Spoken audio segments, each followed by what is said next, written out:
Napakaganda ng mga proyekto ni Crisostomo Ibarra. Oo, lalo na yung paaralan. Kailangan natin ng tulad ni Ibarra, isang pilantropo. Magandang tanghali, Kapitan Tiago.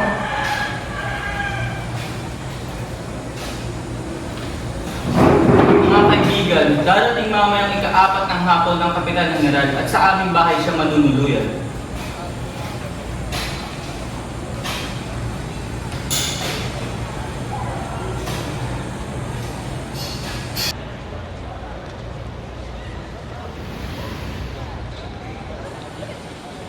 Tinataas ko ang kupita na ito bilang pasasalamat sa inyo sa mga tumulong upang mapatayo ang paaralan.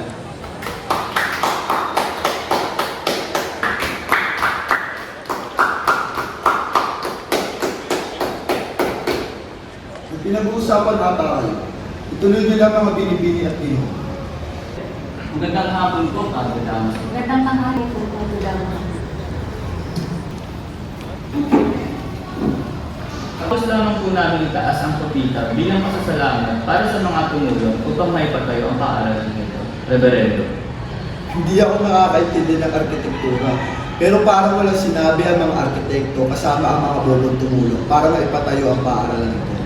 Ang kailangan mo lang naman sa paggawa ng simpleng plano ay 2 daliri at kaunting talino. Hindi po ordinaryong arkitekto ang kailangan ng isang matibay na paaralan. Ang kailangan po nito ay isang eksperto. Eksperto? Yang mga Indio, yang mga yan ay matutulang na kaunti ay kailangan na kung sino magsiesta. Katulad ng mga tuta na nakapag-aral doon sa Europa, paumanhin, Padre. Bakit, Padre?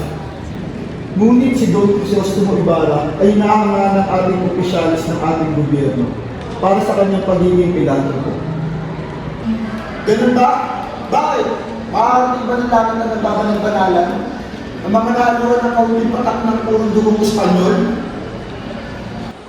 Pigilan mo ako. Pigilan mo ako. Pumapatid ako sa matanda. Aba! Akala mo kung sinuya ang aking ang lahat at pinagmamalaki na na siyang pagbabago? Katulad ang ama niya, ang ama niya na namatay sa karsel, at ang bangkay ay tinatapon para sa ilog.